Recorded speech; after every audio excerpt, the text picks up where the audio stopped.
தமிழா பார்வையாளர்களுக்கு வணக்கம். தமிழ்நாட்டில் தமிழ் தலைவர்களுக்கு பற்றாக்குறையா, பஞ்சமா? இந்த கேள்வி சமீப காலமாக தமிழர்களிடையே பெரிய ஒரு சர்ச்சையாக மாறி வருகிறது.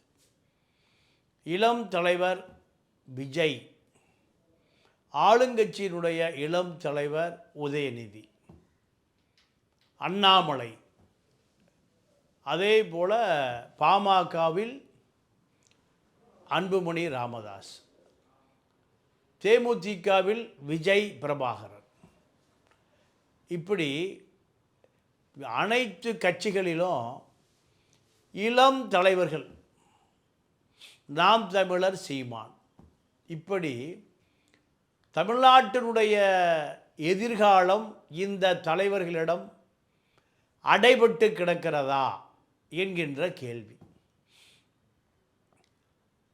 விஜயை பொறுத்தவரை மீட்டிங்கா ஷூட்டிங்கா என்றால் ஷூட்டிங் தான். முதல்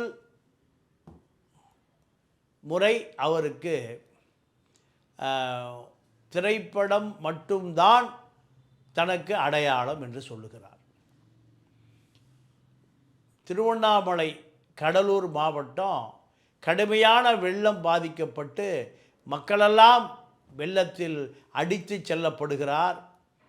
திமுக ஆட்சியில் கட்டப்பட்ட 16 கோடி ரூபாய் பாலம் ஒரு வாரத்தில் அடித்து செல்லப்படுகிறது.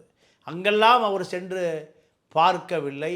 ஆனால் கோவாவில் நடந்த கீர்த்தி சுரேஷ் திருமணத்திற்கு தன்னுடைய கதாநாயகியான திரிஷாவோடு தனி விமானத்தில் கோவாக்கு பறக்கிறார். இப்படி ஒரு விமர்சனம். ஜான் ஆரோக்கியசாமி என்ற அரசியல் ஆலோசகர், இவர் அரசியலுக்கே லாயக்கில்லை, புஷி ஆனந்திடம் கட்சியை கொடுத்துவிட்டு திரைப்பட ஷூட்டிங்கு சென்று விடுகிறார் என்ற விமர்சனத்தை வைக்கிறார். இது தமிழக அரசியலுடைய எதிர்காலம் என்று பார்க்கப்படுகிற விஜய், நான் தான் முதலமைச்சர் வேட்பாளர் என்று சொல்லுகிற இவர் பெஞ்சமின் புயல் வருகிற பொழுதும் பெஞ்சன் புயல் திரும்பி பார்க்கவில்லை. பரந்தூர் விமான நிலையத்திற்கு சென்று ஒரு பரபரப்பு காட்டப் போகிறேன் என்று கிளம்புகிறார். இதுவரை வேங்கவேல் பக்கம் அவர் சென்று பார்க்கவே இல்லை. இதெல்லாம் அவர் இரண்டாம் பட்சம்தான் அரசியலை தவிர, எனக்கு முதல் பட்சம் சினிமா தான். இரண்டாவது சைமன் என்கின்ற சீமான். பிஜேபி சொல்லுகிற தந்தை பெரியாரை மிக அருவருக்கத்தக்க வகையில் விமர்சனம் செய்து பிஜேபியினுடைய இருப்பை தக்க வைத்து கொள்ளுகிறார். தன் மீது பல கோடி ரூபாய் வழக்கு, ஃபொரா வழக்கு, ஈழத்தமிழர் வெளிநாடுகளில் இருந்த டாலர்களாக, பவுன்ஸ்களாக, யூரோக்களாக அனுப்பிய பணம் நீங்கள் சீமானுடைய அரசியல் வாழ்க்கையை முடிவு செய்துவிடும் என்ற நிலையில் பிஜேபி எதை சொல்லுகிறதோ அதை செய்வதற்கு கூசுகிற வார்த்தையை விட மிக கேவலமாக பதிவு செய்து அவர் மீது 70 வழக்குகள் பதிவு செய்யப்பட்டிருக்கிறது. கடுமையான தந்தை பெரியார் என்கின்ற ஒரு மனிதரை மிக கேவலமாக பேசுகிற இவர் அடுத்து அண்ணாதுரையை, அடுத்து கருணாநிதியை பேசுவதற்கு, எம்ஜிஆரை பேசுவதற்கு, ஜெயலலிதாவை பேசுவதற்கு தயார் நிலையில் வைக்கப்பட்டிருக்கிறார். பாஜகவால் இவர் பின்னணியிலிருந்து தயார் செய்யப்படுகிறார். விஜய், அடுத்து சீமான், அடுத்து இளம் தலைவர் உதயநிதி. உதயநிதியினுடைய நெருக்கமான அமைச்சர் மா சுப்பிரமணியம். யார் அந்த சார்?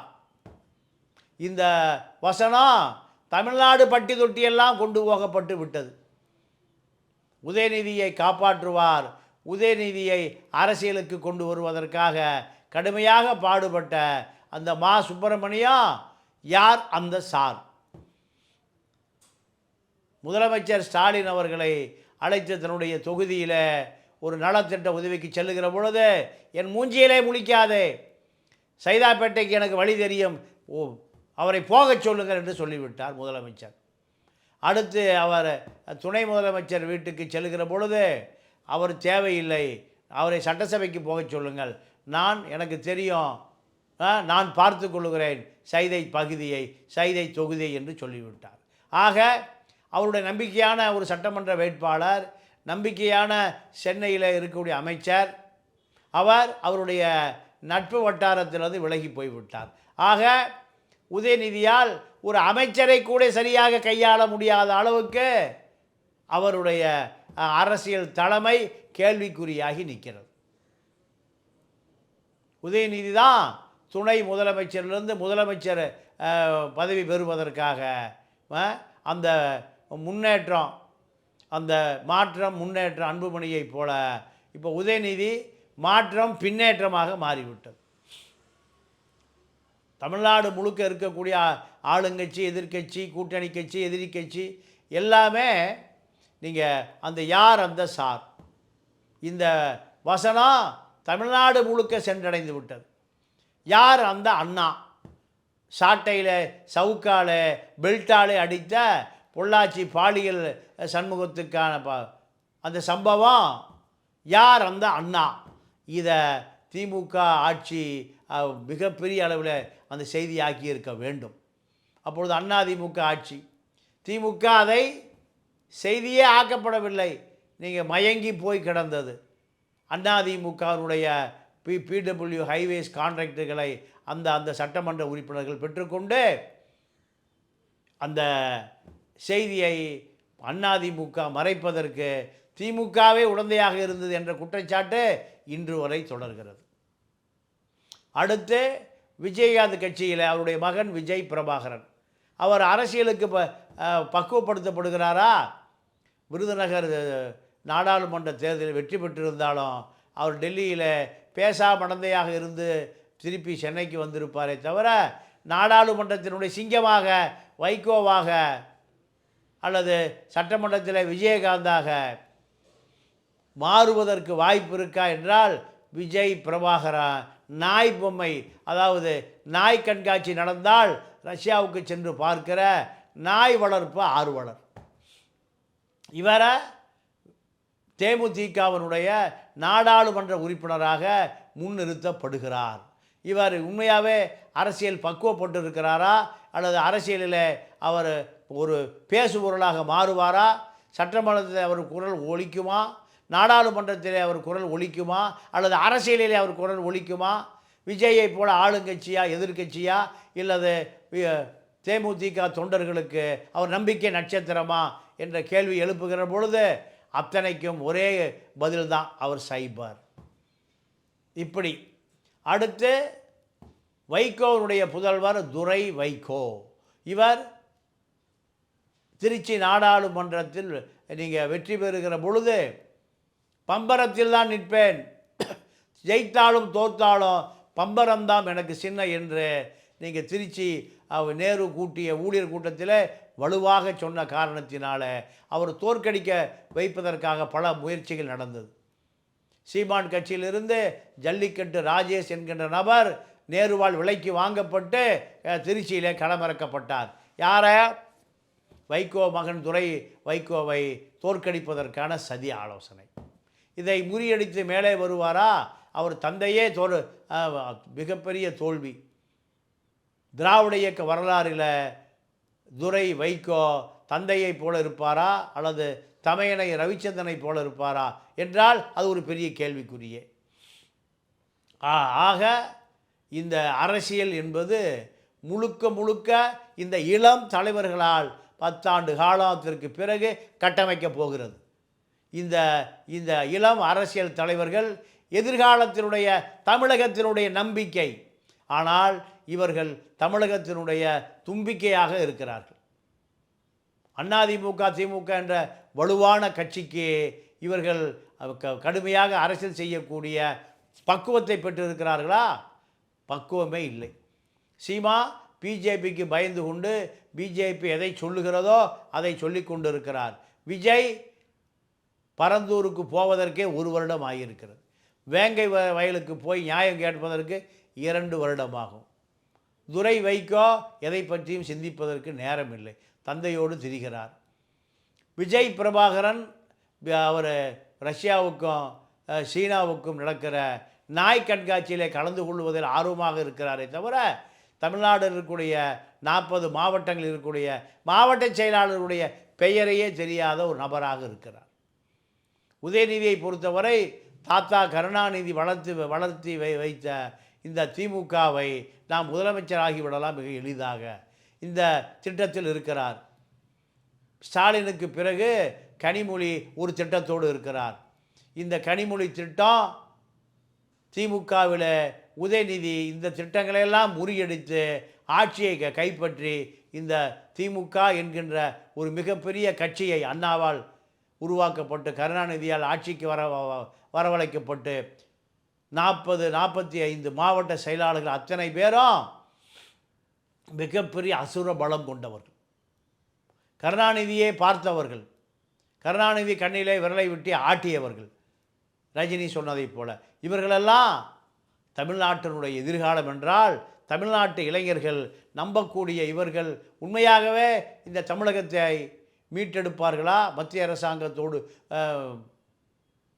போர் புரிவார்களா, இல்லை மத்திய அரசாங்கத்தோட நிதிகளை பெற்றுத் தருவார்களா, தமிழகத்தினுடைய உரிமையான காவிரி, கச்சைத்தீவு, முல்லை பெரியாறு, இல்லை ஈழப் பிரச்சனை, இப்படி தமிழருடைய வாழ்வாதாரங்களுக்கான அத்தனை போராட்டங்களில் முகம் கொடுப்பார்களா, சிறைக்கு செல்வார்களா, தடா சிறைக்கு போவார்களா, பொடா சிறைக்கு போவார்களா, அல்லது தேசிய பாதுகாப்பு சட்டத்தில் அடைக்கப்படுவார்களா? இவர்களெல்லாம் இதற்கெல்லாம் சாத்தியம் இருக்கா? ஒரு பெரிய கேள்விக்குறிதான். ஒரு நாள் கூட நான் இந்த இளம் தலைவர்கள் கேரவன், சினிமா கேரவன், ஏசியால் குளிரூட்டப்பட்ட அந்த நடமாடுகிற குளிரூட்டுகிற அறையிலிருந்து அவர்களால் ஒரு நிமிடம் கூட வெளியே இருக்க முடியாது. விக்கிரவாண்டி அக்டோபர் 27 2 கேரவன் வேன்கள் விஜய்க்காக நிறுத்தப்பட்டிருந்தது. இந்த கேரவன் வேனோடு தமிழ்நாடு முழுக்க சுற்றுப்பயணம் செய்யக்கூடிய விஜய் தமிழர் தளபதியா? இப்படி ஒரு பெரிய கேள்வி. தந்தை பெரியாரை சீமான் விமர்சனம் செய்த பிறகு நீங்கள் திராவிட இயக்கம் 10,000 கோடி ரூபாய் சொத்துக்களோடு இருக்கக்கூடிய இந்த வீரமணியினுடைய இயக்கத்தினுடைய தளபதி அன்புராஜ், வீரமணியினுடைய மகன். இந்த வீரமணியினுடைய மகன் தந்தை பெரியாருடைய கட்சிக்கு அடுத்த தலைவராக போகிற பட்டியலில் அவர்தான் முதலில் இருக்கிறார். அன்புராஜ் முகவரியே இல்லை, அட்ரஸே இல்லை. தந்தை பெரியாரை இந்த சீமான் விமர்சனம் செய்கிற பொழுது சீமானை சைமன் என்று கடுமையாக விமர்சனம் செய்ய வேண்டிய வீரமணி தரப்பு, அன்புராஜ் தரப்பு சத்தத்தையே காணவில்லை. 10,000 கோடி ரூபாய் சொத்துக்களை தந்தை பெரியார் அவர்கள் சேர்த்துவிட்டு சுயமரியாதை பிரச்சாரத்துக்காக விட்டு போனார். அவருக்கு வாரிசுகளே இல்லை. வாரிசுகள் அவருடைய தத்துவங்களும் புத்தகங்களும் தான்.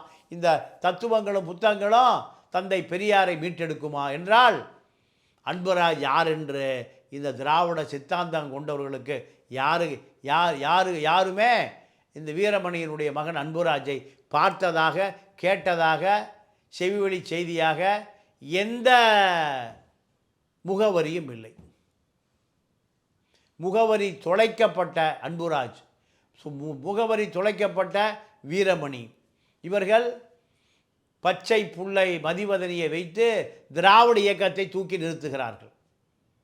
இப்படி ஸ்டாலினுக்கு திராவிட இயக்கத்தை தூக்கி நிறுத்துவதற்கு தாய் கழகத்திலிருந்து பெரியார் தொண்டர்கள் யாரும் கிடைக்கவில்லை.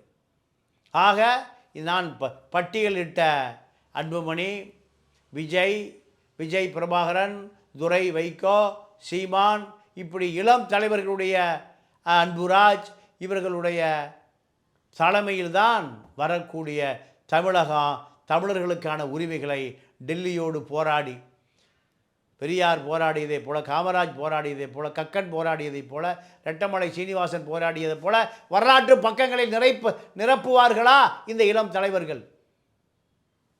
மிகப்பெரிய கேள்விக்குறிதான் தமிழர்களிடம் தொத்தி நிற்கிறது. ஆக தமிழர்களுக்கு வரலாற்று ரீதியாக மிகப்பெரிய ஆபத்து வர காத்திருக்கிறது. இந்த இளம் தலைவர்களெல்லாம் டெல்லிக்கு சரணாகதி அடைந்து விடுவார்கள். காரணம், இவர்களுடைய தந்தையார் பல ஆயிரம் கோடி ரூபாய் சொத்துக்களை ஊழல் செய்து சேர்த்து வைத்திருக்கிறார்கள். இந்த சொத்துக்களை காப்பாற்றுவதற்கு இவர்களுக்கு அரசியல் கட்சி தேவைப்படுகிறதே தவிர மக்களுக்கான கட்சி இல்லை. இவர்கள் எதிர்காலத்தில் பெரியாரை போல, காமராஜை போல, கக்கனை போல, ரெட்டமலை சீனிவாசனை போல இவர்களாம் வரலாற்றிலே முத்திரை பதிப்பார்களா? மிகப்பெரிய சந்தேகம்தான். ஆக எதிர்காலம் தமிழர்களுக்கு இருண்ட காலமாக அமையப் போகிறது. ஈழத்திலே நடந்ததைப் போல தமிழன் தலை நிமிரக்கூடிய எந்த சாத்தியங்களும் எந்த சமிக்கைகளும் கண்டு கட்டிய தூரம் வரை தெரியவில்லை என்பதுதான் வேதனை. மீண்டும் சந்திப்போம். நன்றி, வணக்கம்.